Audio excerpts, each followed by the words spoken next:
왕들이 전쟁에 나갈 때 수동적인 영을 조심하라. 성경에는 다윗의 용명에 대한 기록들이 많이 담겨 있다. 예를 들어 다른 사람들이 두려워 떨고 있는 동안 다윗은 비록 어린 소년이었지만 골리앗과 싸울 수 있는 준비가 되어 있었다. 다윗은 하나님이 선택하신 사람이 어떤 자인지에 대한 훌륭한 모델이었다. 다윗은 하나님을 향한 뜨거운 열정을 지니고 있었으며 그것이 그의 삶을 평생 동안 지지해 주었다.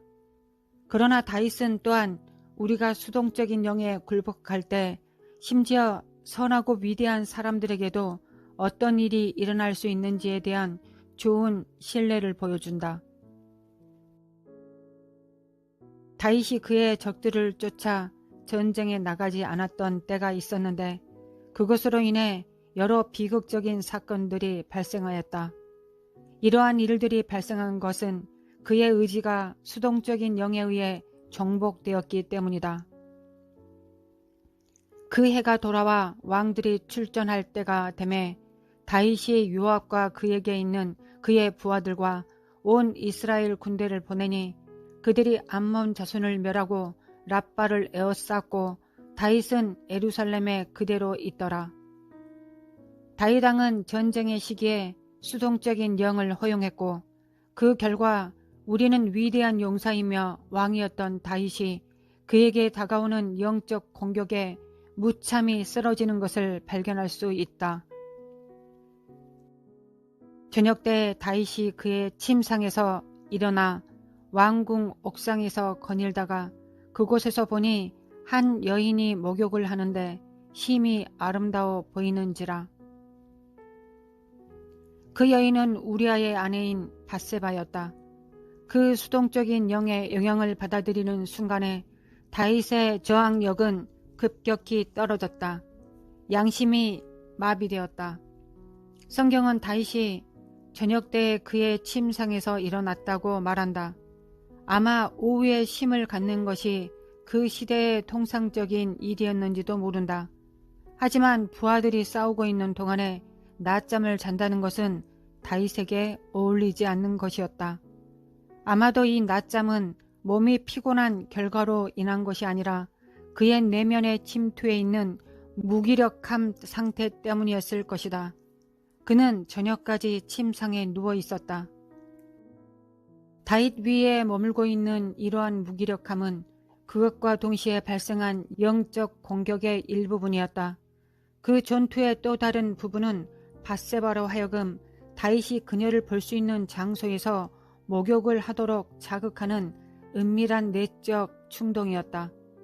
마침내 그러한 유혹을 이길 수 없었던 다윗은 그의 고결한 품격에도 불구하고 전령을 보내어 그 여자를 데려오게 하여 그녀와 동침하였다. 나는 독재자들이 이것을 이해했으면 한다. 이러한 끔찍한 도덕적 타락은 다윗의 욕망이나 그가 하나님께 반항적인 태도를 지녔기 때문에 일어난 것이 아니다. 수동적인 영이 다윗으로 하여금 이러한 죄악을 범하게 했다. 왕들이 전쟁하러 나갔을 때 다윗은 집에 머물렀다는 바로 이것이 문제였다. 우리들도 전투의 시기에 살고 있다. 하나님의 영이 우리 자신들 뿐만 아니라 우리 가족들과 도시들과 나라들을 위해 싸우라고 우리를 부르고 있다. 하나님의 말씀이 이것을 잘 보여주고 있다. 여호와께서 용사같이 나가시며 전사같이 분발하여 외쳐 크게 부르시며 그 대적을 크게 치시리로다. 당신 안에 그러한 거룩한 싸움이 있는가? 당신의 영 안에 용사의 외침이 있는가? 당신이 거듭난 사람이라면 그 외침이 당신 안에 있을 것이다. 그 소리가 들리지 않는다면 당신의 무기력함이 그 소리를 잠재운 것뿐이다.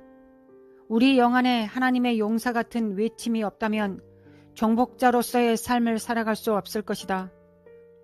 우리는 기도하라는 부름에 저항하는 것을 멈추어야 한다. 우리는 영적 전투의 실체를 이해하고 순종해야 한다. 그리고 우리는 하나님이 우리에게 주신 전쟁 무기들을 가지고 싸워야 한다. 우리 자신의 진보를 위해서뿐만 아니라 우리가 사랑하는 사람들을 위해서도 말이다. 이와 반대로 당신의 의지를 수동적인 영역에 굴복시킨다면 곧이어서 당신의 연약한 부분이 유혹을 받게 될 것이다. 밧세바는 아닐지라도 인터넷의 음란물일 수 있다.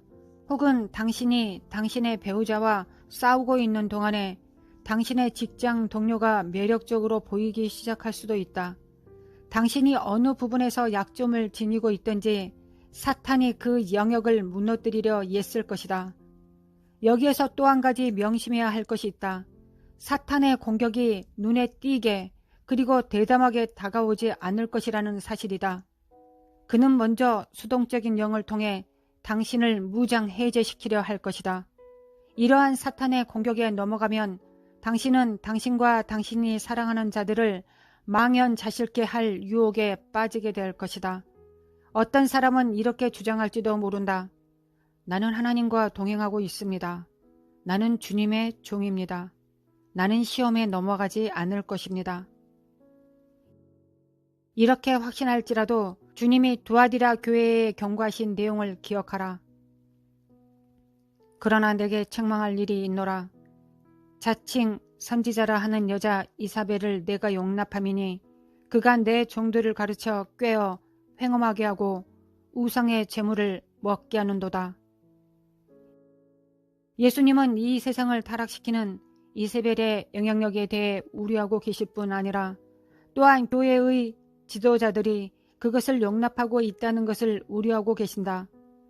이세벨은 고집스럽거나 새로운 신자들만을 목표물로 삼는 것이 아니다. 그녀는 하나님의 종들을 타락시켜왔다.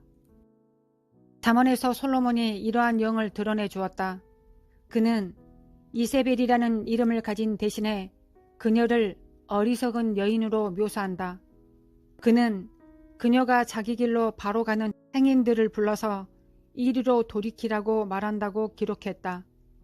이 영이 쫓고 있는 자가 누구인가?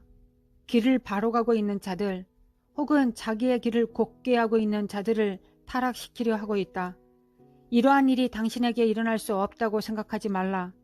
사실 성경에서 이 영을 드러내준 바로 그 사람, 즉 솔로몬 왕조차도 후에 이러한 부도덕함과 우상 숭배에 빠지게 되었다는 사실을 간과하지 말라. 이 두 가지가 이세벨의 영이 역사할 때 나타나는 주요한 현상들이다. 지금 내가 살고 있는 지구의 북반구에는 봄이 도래했다. 지금이 유혹이 지나가는 사람들에게 외치기 시작하는 계절이다. 전쟁의 시기에 수동적인 영에 굴복하지 말라. 대신에 우리나라와 도시들과 가족들, 특별히 우리 자신의 영혼을 위해 싸워야 할 때다.